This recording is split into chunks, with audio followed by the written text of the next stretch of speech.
ಕೂಡ ಜಸ್ಟ್ ಇವಾಗ ಊಟ ಮುಗಿಸಿ ನಾನು ಬಂದಿದ್ದೀನಿ. ಫೇಸ್ ತೊಳ್ಕೊಂಡು ಕ್ರೀಮ್ನ ಅಪ್ಲೈ ಮಾಡೋಣ ಅಂತ. ಏನಕ್ಕೆ ಅಂತ ಅಂದರೆ ಕ್ರೀಮ್ ಬಗ್ಗೆ ಲಾಸ್ಟ್ ಟೈಮು ಕೂಡ ಕಮೆಂಟಲ್ಲಿ ಕೇಳಿದ್ರಿ. ಬಟ್ ನಾನು ತಿಳಿಸ್ಬೇಕೋ ಬೇಡವೋ ಅನ್ನೋ ಒಂದು ಗೊಂದಲದಲ್ಲಿದೆ. ಏಕೆ ಅಂತಂದರೆ ಎಲ್ರಿಗೂ ಆ ಒಂದು ಕ್ರೀಮು ಉಪಯೋಗ ಆಗುತ್ತೆ ಇಲ್ವೋ ಗೊತ್ತಿಲ್ಲ, ಅವರವರ ಸ್ಕಿನ್ ಟೋನಿಗೆ ಅಡ್ಜಸ್ಟ್ ಆಗುತ್ತೆ ಏನೋ ಗೊತ್ತಿಲ್ಲ ಅಂತ ಹೇಳ್ಬಿಟ್ಟು ಬೇಡ ಹೇಳೋದು ಅಂತ ಅಂದ್ಕೊಂಡಿದ್ದೆ. ಬಟ್ ಈ ಸಲನೂ ಕೂಡ ಕೇಳಿದ್ದೀರ ಕಮೆಂಟ್ ಮುಖಾಂತರ, ಹಾಗಾಗಿ ತಿಳಿಸೋಣ ಯಾವ ಕ್ರೀಮು ಏನು ಅಂತ ಹೇಳ್ಬಿಟ್ಟು ಅಂತ ನಾನು ಈಗ ಕ್ರೀಮ್ನ ಅಪ್ಲೈ ಮಾಡ್ತೀನಿ. ನಾನು ಡೈಲಿ ಒಂದೇ ಸಲ ಈ ಒಂದು ಕ್ರೀಮ್ನ ಅಪ್ಲೈ ಮಾಡೋದು. ಬೆಳಿಗ್ಗೆ ಮುಖ ತೊಳೆದು ಇಲ್ಲ ಸ್ನಾನ ಮಾಡಿ ಕ್ರೀಮ್ ಹಚ್ಚಿತು ಅಂತ ಅಂದರೆ ಸಂಜೆವರೆಗೂ ಯಾವುದೇ ರೀತಿ ಕ್ರೀಮ್ನ ಅಪ್ಲೈ ಮಾಡೋದಕ್ಕೆ ಹೋಗಲ್ಲ. ನಾನು ಮುಂಚೆ ಲ್ಯಾಕ್ಮಿನಲ್ಲೇ ಬೇರೆ ಕ್ರೀಮ್ನ ಯೂಸ್ ಮಾಡ್ತಿದ್ದೆ. ಸುಮಾರು 4 ವರ್ಷಗಳಿಂದ ಆ ಕ್ರೀಮ್ನ ಯೂಸ್ ಮಾಡ್ತಿದ್ದೆ. ಆಫರ್ ಇದ್ದಾಗ ಬುಕ್ ಮಾಡ್ಕೋತಿದ್ದೆ. ಅಷ್ಟು ಅಮೌಂಟು ಜಾಸ್ತಿ ಅಂತ ಏನು ಅನ್ನಿಸ್ತಿರ್ಲಿಲ್ಲ. ಬಟ್ ಇವಾಗ ಅದು ಆಫರ್ ತೋರಿಸ್ತಾನೆ ಇಲ್ಲ, ಸೇಮ್ ಏನು ರೇಟ್ ಇದೆ ಅದೇ ರೇಟು. ಬಟ್ ಅಂಗಡಿಗಳಲ್ಲಿ ತೊಗೊಳ್ತು ಅಂತ ಅಂದರೆ ಪ್ಯಾಕ್ ಮೇಲೆ ಒಂದು ಈ ಬಾಕ್ಸ್ ಇದ್ರದ್ದು ಕ್ರೀಮ್ದು ಬಾಕ್ಸ್ ಇಲ್ಲ ಅಂದರೆ ಏನೊಂದು ಲೇಬಲ್ ಅಂಟಿಸಿರ್ತಾರಲ್ಲ ಕೆಳಗಡೆ, ಅದರಲ್ಲಿ ಏನು ಅಮೌಂಟ್ ಇದೆ ಅದೇ ಅಮೌಂಟ್ ಆಗುತ್ತೆ. ಬಟ್ ಫ್ಲಿಪ್ಕಾರ್ಟಲ್ಲೋ ಎಜಿಯೋದಲ್ಲೋ ತೊಗೊಳ್ತು ಅಂತ ಅಂದರೆ ನಾನು ಎಜಿಯೋ ಫ್ಲಿಪ್ಕಾರ್ಟ್ ಇವೆರಡರಲ್ಲೇ ತೊಗೊಳ್ಳೋದು. ಅಷ್ಟಾಗಿ ಬೇರೆ ಆ್ಯಪ್ಗಳನ್ನ ಯೂಸ್ ಮಾಡಲ್ಲ. ನೆಕ್ಸ್ಟು ಮೀಶೋದಲ್ಲಿ ಬಟ್ ಇದು ಸರಿಯಾಗಿ ಸಿಗಲ್ಲ ಅಂತ ಹೇಳ್ಬಿಟ್ಟು ಎಜಿಯೋ ಮತ್ತು ಫ್ಲಿಪ್ಕಾರ್ಟಲ್ಲೇ ನಾನು ಬುಕ್ ಮಾಡೋದು. ಹಾಗಾಗಿ ನಾನು ಸ್ಕ್ರೀನಲ್ಲಿ ಹಾಕಿರ್ತೀನಿ, ನೋಡ್ತಾ ಇರ್ಬೋದು ನೀವು ಅದನ್ನು, ಫೋಟೋಸ್ ಎಲ್ಲ ನೋಡ್ತಾ ಇರ್ಬೋದು ಎಷ್ಟೆಷ್ಟಿದೆ ಅಮೌಂಟು ಸೇರಿಸಿ ಹಾಕ್ತಾಯಿದ್ದೀನಿ. ಕ್ರೀಮ್ ನೇಮು ಅಂತ ಎಲ್ಲನೂ ಸೇರಿಸಿ ಹಾಕ್ತಾಯಿದ್ದೀನಿ ಅಲ್ಲಿ. ಇದು ಲ್ಯಾಕ್ಮಿನಲ್ಲಿ ಬರ್ತಕ್ಕಂಥ ಕ್ರೀಮು, ಫಸ್ಟ್ ಯೂಸ್ ಮಾಡ್ತಿದ್ದು ಲ್ಯಾಕ್ಮಿನೇ. ಇಷ್ಟೇ ನಾನು ಅಪ್ಲೈ ಮಾಡೋದು.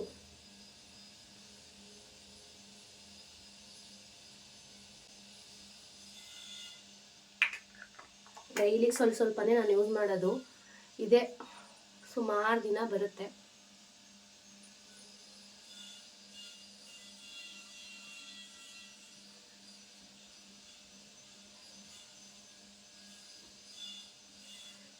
ಕ್ರೀಮ್ ನೇಮ್ ಬಂದ್ಬಿಟ್ಟು Lakme perfect radiance day cream. ಇದರಲ್ಲಿ ಡೇ ಕ್ರೀಮ್ ಇರುತ್ತೆ, ನೈಟ್ ಕ್ರೀಮು ಇರುತ್ತೆ. ಬಟ್ ನಾನು ಡೇ ಕ್ರೀಮ್ ಮಾತ್ರ ಅಪ್ಲೈ ಮಾಡೋದು.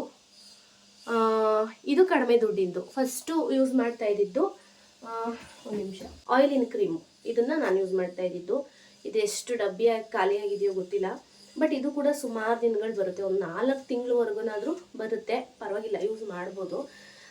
ಇನ್ನು ಇದು ಸ್ವಲ್ಪ ಆಫರ್ ಎಲ್ಲ ಇರಲಿಲ್ವಲ್ಲ, ಅಷ್ಟು ದುಡ್ಡಿಂದ ಏನಕ್ಕೆ ಅಂತ ಹೇಳ್ಬಿಟ್ಟು ನಾನು ಈ ಒಂದು ಕ್ರೀಮ್ನ ತೊಗೊಂಡೆ.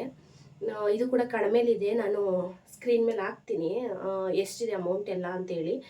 ನಾನೇನು ಈ 2 ಕ್ರೀಮ್ನ ಯೂಸ್ ಮಾಡ್ತಾ ಇದ್ದೀನಿ. ಈ ಒಂದು ಕ್ರೀಮು ಆಲ್ ಸ್ಕಿನ್ ಟೈಪ್ ಅವರಿಗೆ ಅಡ್ಜಸ್ಟ್ ಆಗುತ್ತೆ. ಅಂದರೆ ಯಾವುದೇ ರೀತಿಯ ಸ್ಕಿನ್ ಟೈಪ್ ಇರ್ಬೋದು, ಅವರಿಗೆಲ್ಲ ಅಡ್ಜಸ್ಟ್ ಆಗುತ್ತೆ. ಅಂದರೆ ನಂದು ಆಯಿಲಿ ಸ್ಕಿನ್ ಆಗಿರೋದ್ರಿಂದ ನನಗೂ ಕೂಡ ಅಡ್ಜಸ್ಟ್ ಆಗಿದೆ, ಏನು ಪ್ರಾಬ್ಲಮ್ ಏನಿಲ್ಲ. ಇದು ಜಾಸ್ತಿ ಅಮೌಂಟ್ ಆಯಿತು ಅಂತ ಹೇಳ್ಬಿಟ್ಟು ಇದನ್ನು ಬಿಟ್ಟೆ.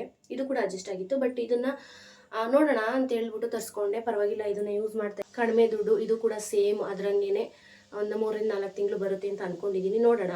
ಇದೊಂದು ಡಬ್ಬಿ ಖಾಲಿ ಆಗಿಲ್ಲ, ಇವಾಗ ಒಂದು 10 ಡೇಸ್ ಆಯಿತು ಇದನ್ನು ಯೂಸ್ ಮಾಡ್ತಾ ಇದ್ದೀನಿ. ಮತ್ತು ಆಫರ್ ಇತ್ತು ಅಂತೇಳಿ ಇದನ್ನು ಕೂಡ ತರಿಸಿಟ್ಕೊಂಡೆ. ಎಕ್ಸ್ಟ್ರಾ ಸೇಮ್ ಕ್ರೀಮೇ ಎಕ್ಸ್ಟ್ರಾ ಇದೆ, ಎಕ್ಸ್ಟ್ರಾನು ಕೂಡ ತರಿಸ್ಕೊಂಡೆ, ಆಫರ್ ಇದೆಯಲ್ಲ ಅಂತೇಳಿ.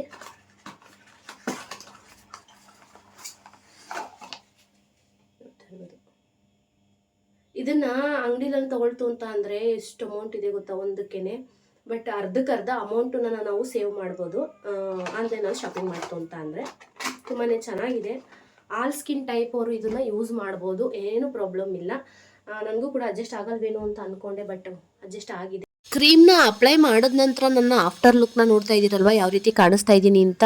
ಅಷ್ಟೇ ಬ್ರೈಟಾಗೂ ಕೂಡ ಕಾಣಿಸ್ತಾ ಇದ್ದೀನಿ, ಎಲ್ಲೂ ಕೂಡ ಆಯಿಲಿ ಅಂತ ಅನ್ನಿಸ್ತಾ ಇಲ್ಲ. ಏನಕ್ಕಂತಂದರೆ ನಂದು ಆಯಿಲಿ ಸ್ಕಿನ್ ಆಗಿರೋದ್ರಿಂದ ಮುಂಚೆ ಬಳಸ್ತಿದ್ದ ಕ್ರೀಮ್ನ ಅಪ್ಲೈ ಮಾಡ್ತು ಅಂದರೆ ಬ್ರೈಟಾಗಿ ಕಾಣಿಸ್ತಿದೆ, ಬಟ್ ಆಯಿಲಿ ಅಂತಲೂ ಕೂಡ ಅನ್ನಿಸ್ತಿತ್ತು, ನನಗೆ ಫೀಲ್ ಆಗ್ತಿತ್ತು ಆ ರೀತಿ. ಬಟ್ ಇವಾಗ ಈ ಒಂದು ಕ್ರೀಮ್ನ ಚೇಂಜ್ ಮಾಡೋದ್ಮೇಲೆ, ಈ ಕ್ರೀಮ್ನ ಯೂಸ್ ಮಾಡ್ತಾ ಇರೋದ್ಮೇಲೆ ಅಷ್ಟೇನು ನನಗೆ ಆಯಿಲಿ ಅಂತ ಅನ್ನಿಸ್ತಿಲ್ಲ. ಸ್ಕಿನ್ನು ಬ್ರೈಟಾಗಿ ಚೆನ್ನಾಗಿ ಕಾಣಿಸ್ತಿದೆ. ಇನ್ನು ಪ್ರತಿನಿತ್ಯ ನಾನು ಇದನ್ನು 1 ಟೈಮ್ ಯೂಸ್ ಮಾಡ್ತೀನಿ ಅಷ್ಟೇ. ಹಾಗಾಗಿ ಕಡಿಮೆ ಬಜೆಟಲ್ಲಿ ನಾವು ಕ್ರೀಮ್ಗಳನ್ನ ತಗೊಳ್ತು ಅಂತ ಅಂದರೆ ಆಫರ್ ಇದ್ದಾಗ ನೋಡಿಬಿಟ್ಟು ಬುಕ್ ಮಾಡ್ಕೋತು ಅಂತ ಅಂದರೆ ಆರಾಮಾಗಿ ನಾವು ಅರ್ಧಕ್ಕರ್ಧ ಅಮೌಂಟ್ನ ಸೇವ್ ಮಾಡ್ಬೋದು. ಹಾಗಾಗಿ ನಾನು ಡೈಲಿ ಒಂದು ಕ್ರೀಮ್ನ ಬಳಸ್ತೀನಿ. ಮುಂಚೆ ಬಳಸ್ತಿದ್ದು ಕೂಡ ಚೆನ್ನಾಗಿತ್ತು, ಬಟ್ ಅದು ಅಮೌಂಟು ಜಾಸ್ತಿ ಅಂತೇಳಿ ಇವಾಗ ಈ ಒಂದು ಕ್ರೀಮ್ನ ಬಳಸ್ತಾ ಇದ್ದೀನಿ. ನೀವು ಬೇಕಿತ್ತು ಅಂತ ಅಂದರೆ ಫ್ಲಿಪ್ಕಾರ್ಟಲ್ಲಿ ಸರ್ಚ್ ಮಾಡಿದ್ರೆ ಕ್ರೀಮ್ ನೇಮ್ ಸರ್ಚ್ ಮಾಡಿದ್ರೆ ಸಿಗುತ್ತೆ. ಅಕಸ್ಮಾತ್ ನಿಮ್ಗೆ ಏನಾದರೂ ಸಿಗಲಿಲ್ಲ ಅಂತ ಅಂದರೆ ಲಿಂಕ್ ಅಂತ ಕಮೆಂಟ್ ಮಾಡಿ, ನಾನು ನಿಮಗೆ ಲಿಂಕನ್ನ ಶೇರ್ ಮಾಡ್ತೀನಿ. ಆರಾಮಾಗಿ ಆನ್ಲೈನಲ್ಲಿ ತೊಗೋಬೋದು. ಮತ್ತು ನೋಡಿದ್ರಲ್ವ ಫ್ರೆಂಡ್ಸ್, ನನ್ನ ಒಂದು ಡೈಲಿ ಕ್ರೀಮ್ ಯಾವುದನ್ನು ಯೂಸ್ ಮಾಡ್ತೀನಿ ಅಂತ. ಯಾವುದೇ ರೀತಿಯ ಅಲರ್ಜಿ ಮತ್ತು ಏನು ಸೈಡ್ ಎಫೆಕ್ಟ್ ಆಗಲ್ಲ. ನಿಮಗೂ ಇಷ್ಟ ಇತ್ತು ಅಂದರೆ ಟ್ರೈ ಮಾಡ್ಬೋದು, ತೊಗೋಬೋದು.